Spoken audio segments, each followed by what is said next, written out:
இன்னைக்கு ஒரு சின்ன ஃபங்க்ஷன். என்னோட சித்தப்பா பொண்ணு வீட்ல கெடா விருந்து ஃபங்க்ஷன். ஸோ காலையிலே எல்லாருமே சீக்கிரமாவே எழுந்து கிளம்பிட்டோம். அம்மா 9 மணிக்குள்ள வீட்லேருந்து கிளம்பணும்னு சொன்னாங்க. பட் நாங்கள் கொஞ்சம் டிலே பண்ணிட்டோம். 10 மணி ஆயிடுச்சு வீட்டிலேருந்து கிளம்பும்போது. நாங்கள் தான் வீட்டில் கிளம்ப லேட் பண்ணிட்டோம்னா இன்னைக்கு அலங்காநல்லூர் ஜல்லிக்கட்டு வேற. அலங்காநல்லூர் தாண்டி தான் எங்கள் சித்தப்பா பொண்ணு வீட்டுக்கே போகணும். அலங்காநல்லூருக்குள்ளேயே எந்த வண்டியும் போகாதுன்னு சொல்லிட்டு வண்டியை வந்து சுற்றி விட்டுட்டாங்க. சுற்றி சுற்றி போய் என் தங்கச்சி வீட்டுக்கு போகிறதுக்கே ஒரு 2 மணி நேரத்துக்கிட்ட ஆயிடுச்சு. எல்லாரும் ரொம்ப எதிர்பார்த்துட்டு இருந்தாங்க.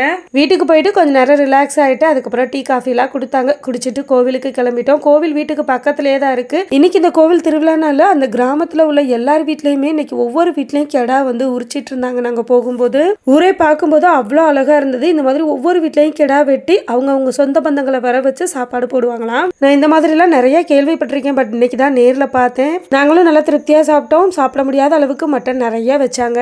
சாப்பிட்டுட்டு ரொம்ப நாள் கழிச்சு மீட் பண்ணனால நல்ல ஒரு அரட்டையை போட்டுட்டு ஈவினிங் போல் வீட்டுக்கு கிளம்பி வந்தாச்சு.